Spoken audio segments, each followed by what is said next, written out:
Καλώς ήρθατε στον Εχώριο Τιμφριστού.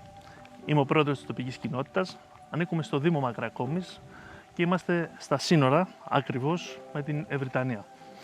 Πίσω μας, όπως βλέπετε, θα δείτε το φυσικό σύνορο, το οποίο είναι το όρος Τιμφριστός και η ανατολική του πλευρά είναι το Βελούχι.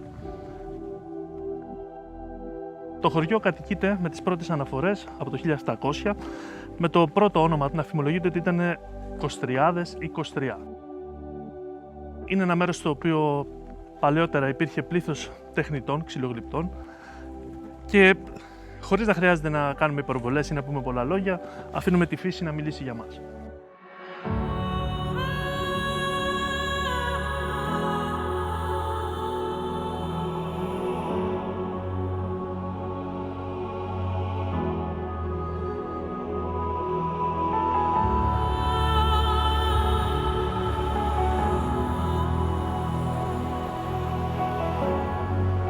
Στην είσοδο του χωριού μας θα βρείτε ένα πάρκο αναψυχής με το όνομα Άμπλας.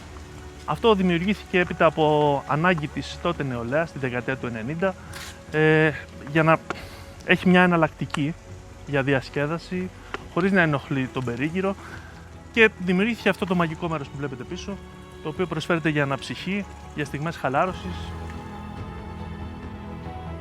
να βρεθούν οι παρέες, κυρίως νεαρής ηλικίας, και είναι ένας χώρος ο οποίος είναι πετρόχτιστος, δημιουργήθηκε από το Σύλλογο Νεοχωρητών το 1999 και το συντηρούμε και το βελτιώνουμε καθημερινά.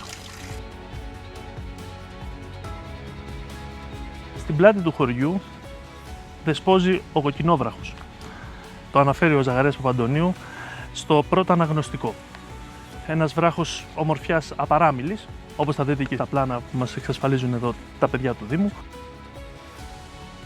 Πέρα από την φύση και το πράσινο απέραντο που θα δείτε εδώ, παλαιότερα εδώ οι άνθρωποι ασχολούνταν με την υλοτομία, με την κτηνοτροφία, επειδή ήταν ένα χωριό απομονωμένο από τον Αγιώργη που ήταν το κεφαλοχώρι, από τη Μακρακόμη.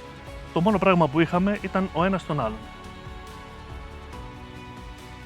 Ερχόμενοι στο χωριό μας, θα βρείτε στο κέντρο του χωριού τις δύο πλατείες αντικριστά η μία με την άλλη, η μία η πλατεία Φιλίας και η άλλη η πλατεία της Εκκλησίας, η λεγόμενη, στην οποία δεσπόζει ο ναός Κοιμήσεως της Θεοτόκου, ο οποίος χτίστηκε το 1875 από τον Πάτερ Παπασαρή.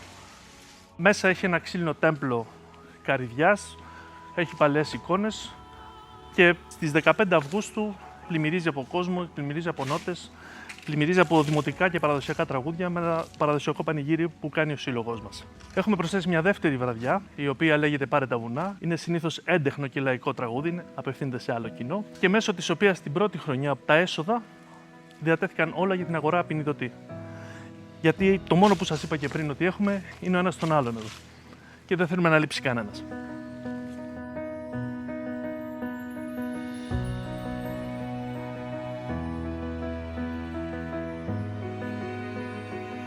Όλες αυτές οι εκδηλώσεις που αναφέραμε πριν δεν θα μπορούσαν να στηθούν χωρίς τους δεκάδες εθελοντές κάθε ηλικίας, από 20 μέχρι 80 ετών, οι οποίοι από το δικό τους μετερίζει ο καθένας προσφέρει ό,τι έχει και μπορεί και στείνεται αυτή η εκδήλωση, η ενεργική εκδήλωση. Επίσης, όπως βλέπετε, αυτός ο χώρος δεν έχει αλωτριωθεί από τον υπερτουρισμό και όλα τα χωριά της Δυτικής Φθιώτιδας αξίζουν την ευκαιρία για επισκεψιμότητα και αξίζουν την ευκαιρία να περπατήσετε όλα τα μονοπάτια μας, όλους τους δασικούς δρόμους και να έρθετε πιο κοντά με τη φύση.